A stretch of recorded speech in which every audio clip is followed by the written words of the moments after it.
जी बिल्कुल dear teacher, जिसे पहले हम आंगनवाड़ी के नाम से जानते थे, अब वो बाल वाटिका प्री स्कूल के नाम से जाना जाएगा। आंगनवाड़ी में आंगनवाड़ी कार्यकर्ताओं के द्वारा बच्चों को सिखाया जाता था, वहां पर बच्चों की केयर की जाती थी। यहाँ पर बाल वाटिका में ट्रेंड स्टाफ के द्वारा यहाँ पर किया जाएगा, विशेषज्ञ प्रशिक्षक यहाँ पर नियुक्त किए जाएंगे और एक स्टाफ होगा जो ट्रेंड होगा, उनके द्वारा बच्चों को सीखने सिखाने से जोड़ा जाएगा। अब हमारे पास बचता है 12 वर्ष जो कि स्कूल एजुकेशन के लिए होगा। तो अब इन सभी को हम 5+3+3+4 पर लेकर चलते हैं और शुरुआत के 5 वर्ष लेते हैं, जिसमें से मैंने पहले ही कहा कि शुरुआत के 3 वर्ष जो होंगे वो बाल वाटिका प्री स्कूल, जिसे हम आंगनवाड़ी के नाम से जानते थे, उसके लिए रहेगा, जिसमें कि बच्चे की जो एज होगी, आयु होगी, वो 3 से 6 वर्ष की होगी। और आंगनवाड़ी और बाल वाटिका की मैं आपसे बात कर रहा था, तो यहाँ पर बात की गई कि बच्चे जो शुरुआत है, अगर मैं बात करूं कि यहाँ पर बच्चों को एक माहौल शुरुआत से ही प्रोवाइड किया जाने की बात की गई। एक रिसर्च में रिस्पेक्टेड टीचर्स हमारे सामने आया था, उससे पहले मैं बात करूं, मैं आप सभी से जानना चाहूंगा रिस्पेक्टेड टीचर्स कि एक गवर्नमेंट स्कूल में एक बच्चा जब एडमिशन के लिए आता है तो उसकी एज क्या होती है और किस क्लास में हम बच्चे को एडमिशन दे रहे होते हैं। जल्दी से सभी का रिस्पॉन्स चाहूंगा। 10 सेकंड का समय मैंने कहा लेना है, क्योंकि तब हो सकता है कभी कभी नेट की कनेक्टिविटी की वजह से मेरी आवाज आप तक 10 मिनट बाद पहुंचती है, 10 सेकंड बाद सॉरी पहुंचती है। तो मैं 10 सेकंड का यहाँ पर वेट भी करूंगा और मैं चाहूंगा कि जब हमारे गवर्नमेंट स्कूल में कोई बच्चा एडमिशन लेने के लिए पहली बार आता है तो उसकी एज क्या होती है और किस क्लास में हम उसको एडमिशन दे रहे होते हैं।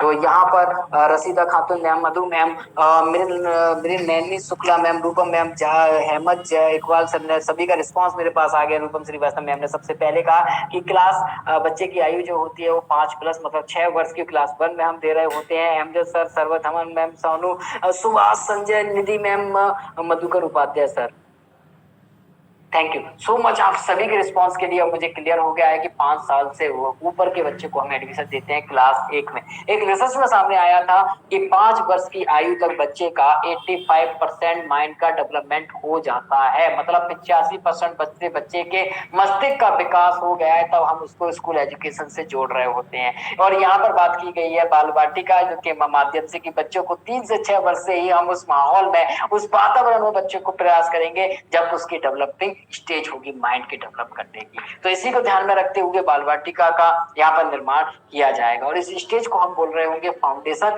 स्टेज, जहां पर बच्चों को बहुस्तरीय खेल के माध्यम से और गतिविधि आधारित शिक्षण के माध्यम से बच्चों को सिखाया जाएगा।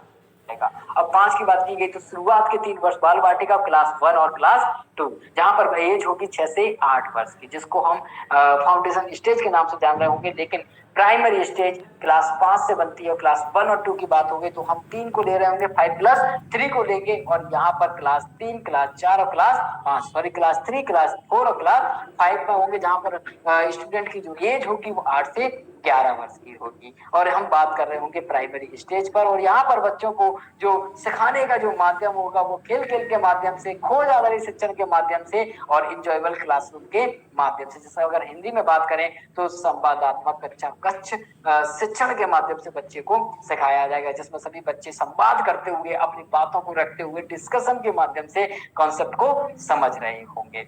अब बात करेंगे हम मिडिल स्टेज की, और मिडिल स्टेज के लिए बात की गई है क्लास 6, क्लास 7 और क्लास 8 की, +3 जोड़ दिया जाए, 5+3+3। तो यहाँ पर हम बात कर रहे थे जिसमें एज होगी 11 से 14 वर्ष की। और यहाँ पर बच्चों को जो बात की जा रही थी रिस्पेक्टेड टीचर कि वोकेशनल कोर्स जो क्लास 9 के बाद बच्चों से जुड़े जाते थे, इसमें क्लास 6 से लेकर 12 तक के बच्चों को वोकेशनल कोर्स से जोड़ा जाएगा। साथ में उसके जो सब्जेक्ट हैं, जैसे मैं बात करूं साइंस, मैथ, आर्ट्स, ईवीएस सामाजिक विज्ञान जो है, अन्य विषय जो आपके हो सकते हैं, उन सभी विषयों को बच्चों को समझाना है, ना कि रट कर सिखाना। और एक्सपीरियंस लर्निंग के माध्यम से यहाँ पर बल दिया जाएगा कि बच्चे जो है वो एक्सपीरियंस करें, अपने ज्ञान इंद्रियों को ज्यादा से ज्यादा प्रयोग करते हुए पूर्व अनुभव के आधार पर अपने कॉन्सेप्ट को बिल्ड कर रहे होंगे। साथ में हम बात करेंगे 4 की, 5+3+3+4, जिसको सेकेंडरी स्टेज बोलेंगे। सेकेंडरी स्टेज में जो बात मुझे रिस्पेक्टेड टीचर बहुत बढ़िया लगी और जो मैंने यहाँ पर देखा तो मुझे बड़ा अच्छा लगा, क्योंकि सबसे पहले हमारे सामने आया था राष्ट्रीय शिक्षा नीति में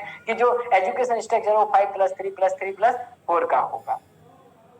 मैंने सबसे पहले यही सुना था, तो मैंने देखा तो मुझे बड़ा अच्छा लगा और एक एक्सपीरियंस आप सभी के सामने शेयर कर देता हूँ कि जैसे ही मैंने 10th पास किया और मुझे बहुत सारे गाइडेंस मिला, काउंसलिंग मिली, लेकिन मेरा मन में था कि मुझे बायो ही लेना है, बायोलॉजी लेना है। और बायोलॉजी मैं ले रहा था, बायोलॉजी लेने गया तो मैंने सिलेबस को देखा तो मैंने देखा कि वहां पर मुझे फिजिक्स को भी पढ़ना है। मुझे उस समय फिजिक्स से डर लगता था।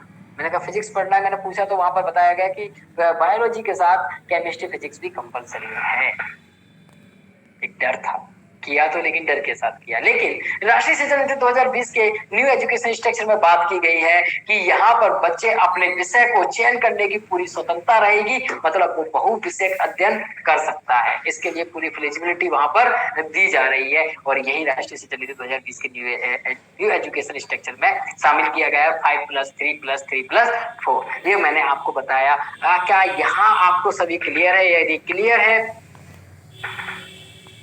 बिल्कुल Subhash Sonkar sir expert teachers के द्वारा और विशेष ट्रेनिंग या ट्रेन करके ही वहां पर बच्चों को प्री प्राइमरी से जोड़ा जाएगा, जिसको प्री प्रेटरी स्टेज हम बोल रहे हैं। तो यहाँ तक अगर क्लियर है तो मुझे यस लिखें, अगर कोई डाउट है तो आप मुझसे पूछ सकते हैं। अभी तक हमने बात की हमारे उद्देश्य की, सिद्धांत की और नए शैक्षणिक ढांचे की। अब हम बात कर रहे होंगे रिस्पेक्टेड टीचर्स प्रारंभिक बाल अवस्था शिक्षा की। प्रारंभिक वर्षों में क्या बच्चे को सिखाना है और प्रारंभिक वर्षों में बच्चों को क्या क्या सीखना चाहिए, इस पर हम बात कर रहे होंगे। तो सुनकर सुभाष